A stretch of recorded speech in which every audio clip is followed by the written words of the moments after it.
Ladies and gentlemen, you see, Femi Falana has finally come out to speak his own side of the story. Baba Falana has come out to say that he has never met with Bobrisky.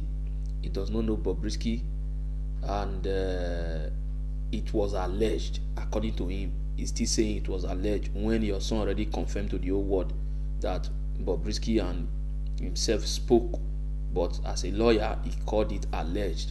And in the same interview, you said Bobrisky asked your son for 3 million, and your son asked him if he's calling under the directive of the general, what do they call it, the prison service authority or what have you, and he said no. So your son told him not to call him again.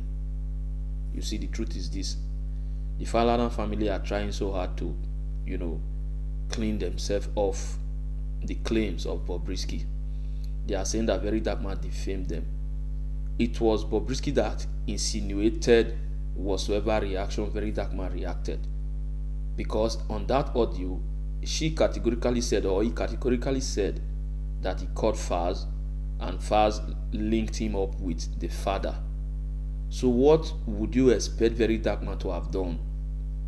He should not believe the audio rather than believe in your own narrative. Well, it may not be like say I talk too much. You see the video. Femi Falana do they explain. They are threatening a Very Dark Man with different lawsuits. You are leading a team of West Africa lawyers, blah blah blah. Okay, the reality is this: VDM, apologize to this family, clean yourself up this case, and let go. Na Nigeria people sabi. Actually reached out to you. Did Bobrisky speak or directly or indirectly to you? If that is the case or not the case, what are you doing? You've written a letter seeking a retraction of it. But what are you doing to establish your innocence in what has been an allegation on this matter? No, Seun. Bobrisky never spoke to me. I have never met him. I do not know him from Adam. He was alleged to have spoken to my son, falana, Faz.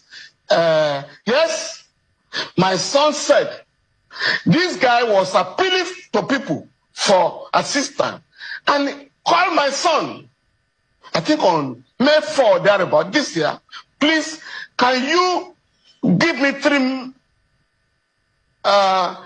million naira to be placed in a special part of the prison? We call it the VIP section. And my son asking, are you calling me under the authorization of the superintendent of prisons? He said, no, please, don't call me again.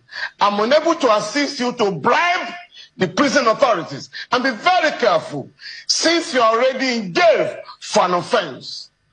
Please, if you are going to come in next time, you either do it through the superintendent or you write a letter endorsed by the prison authorities.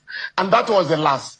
Somebody now said he listened to a tape somewhere and went out to lampoon and rather defame me by saying the guy had spoken to me. Of course, we are going to examine the call logs. And my son has also said, this was the guy who originated a call to me.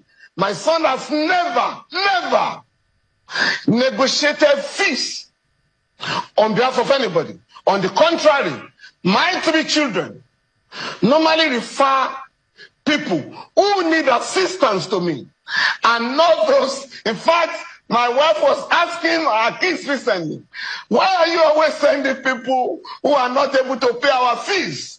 Next time we are going to be charging you. So this is the position. Now what I'm going to do, I have resisted the temptation shown to file a criminal complaint because I'm leading a team of lawyers in West Africa campaigning for decriminalization of freedom of expression. We have succeeded. This campaign is being coordinated by the Media Foundation for West Africa, of which I'm a member of the board. We have succeeded in getting Liberia, Ghana, and Sierra Leone to decriminalize freedom of expression. We are still appealing to other countries in the region to ensure that we respect freedom of expression. But that is not a license for defaming people, for blackmailing people. Once, and what we are saying, if you are defamed, in the words of the late Justice Olatawura, in the case of Otawankwa and the state, if you are defamed by anybody, please go out there and sue for libel, where you put your own character in issue. In this case, we are not going to file a criminal complaint. We will not be pushed to do that. I'm currently defending a couple of journalists who are standing trial, either under the Cyber Crimes Act or under criminal libel. But what we are going to do is to embark on civil proceedings with a view to restoring our integrity, my own name and that of my son, so that nobody will simply rush to the social media to defame any Nigerian. We want to make an example. In this case, we have asked for a retraction and an apology rendered to us. And that is not too much.